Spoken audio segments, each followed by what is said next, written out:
Welcome back to America Decides. More than 3 years after his victory speech, President Biden faces what appears to be, at least to the polls, waning support among black voters in our country. This, as an influential radio host named 𝗙𝗪𝗓 𝗓𝗓 says he regrets backing Biden in 2020. He told Politico, quote, "It's almost like Democrats are doing this purity test. America's not pure. The people of America are not pure. We're flawed. I'm not looking for my politicians to be pure. I'm looking for my politicians to be effective." National political reporter for Politico, Braxton Booker, who wrote that piece on 𝗙𝗪𝗓 𝗓𝗓, joins us now. Braxton, it's great to see you. Fantastic piece. Thank you. Let's dig into this. According to a Gen Forward survey, which you also wrote about in a separate piece for Politico, 17% of black Americans support former President Trump. 20% said they're not for Biden or Trump. Let's do the quick math. 37% not in the Biden coalition. That's a big number. It's a big number, and does 𝗙𝗪𝗓 𝗓𝗓 reflect that? I think he does. I think he does. Look, he expressly voted for and supported President Biden during the 2020 election, and he clearly is saying he does not have the support of 𝗙𝗪𝗓 𝗓𝗓 this time around.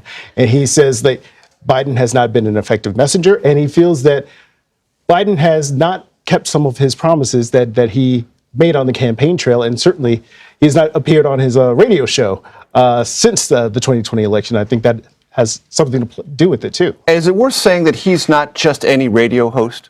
Oh, I think it's fair to say that. He's more of a mogul. I mean, he has not just the Breakfast Club, which has roughly 8 million monthly listeners, according to him. 8 million monthly listeners. He also has podcasts. He's an author. He has several businesses. He has another podcast that's been going on for about 10 years called Brilliant Idiots that does other things that are in the pop culture realm. So he touches a lot of different industries, including obviously the music industry. So he has a lot of influence across multiple. He's a mega influencer. Absolutely. And in the political sphere, a not insignificant one that any White House, but particularly this one, has to pay attention to. Well, look, I think for a White House that is, as we had discussed, it seems to be waning support among black voters.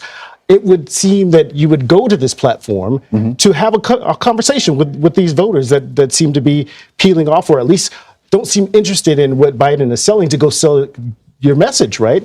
But the administration, when you're talking to folks who are on the campaign, they say they do not need 𝗙𝗪𝗓. They have enough in the repertoire. They're going to South Carolina next week to Mother Emanuel Church, a historical black church down there. They say they can engage voters on their own, and they don't need 𝗙𝗪𝗓's platform in order to engage voters. And we'll see which method plays out here. It's not an indictment, but it's a political criticism that 𝗙𝗪𝗓 𝗓𝗓 expresses. Let's take a quick listen. You actually have to follow through on those promises, and whatever the reasons, out of the 99 biggest promises Biden made to people, he's only following through on about 30% of them. One thing America doesn't forgive is weakness. They want to see you fighting for your goals. And on some key issues, Biden seems to be waving the white flag. He just looks weak, and I'm not talking about physically. People want to see their president going to the mat to get what he wants. And it doesn't help that anytime Biden does take a strong stand on something, his staff comes out to say he didn't mean it. Let's take a look at two of those things. Weakness and walk back. That's what he's talking about. When the staff says, no, not that. Weakness and walk back. Is that the essence of his criticism? Well, it's not only that. It's also that he fails to play up his own message, his own victories, his own policy achievements, right? When you look at former President Trump, who took outsized credit for a lot of policies that maybe he shouldn't have, at least he was selling his message to his voters, to the American people, saying, look, this is what I did for you. Like the one example is the stimulus checks. Yes. What's the name? Folks call them stimmies. Like, if you got those stimulus checks, you're like, yo, I got my stimmies. I'm going to go put that in the bank. Who signed that check? Donald Trump had his big signature on there. And a lot of people. And 𝗙𝗪𝗓 looks at that and says, that's not crass, that's smart. It's smart politics. It's smart politics from 𝗙𝗪𝗓's perspective, because even if you don't like Trump, even if you were turned off by some of his rhetoric, you got those checks, you saw Donald Trump's name on it, and you're like, well, my government is actually working for me in this instance. Now, look, Biden passed policies, especially in his first year in office, that also could be seen as stimmies, but the Biden administration is not playing those up as saying, hey, we put money in your accounts, making sure that you stayed afloat when businesses were closed in 2021 when we first took office and things were not quite open during the height of the pandemic.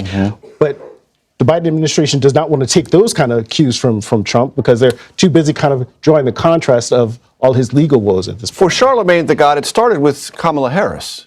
Yes. The entree to this world and the Biden White House, but that is cooled if I read your story correctly. Yeah, it appears that seems to me as much a big dynamic of this as anything else. Well, look, behind the scenes, we know that there are some back channeling that goes on between the White House and �ꬡ🪋. They like to talk to him about, hey, I think you've kind of characterized this issue in an inaccurate way, but they don't tell him turn down the rhetoric.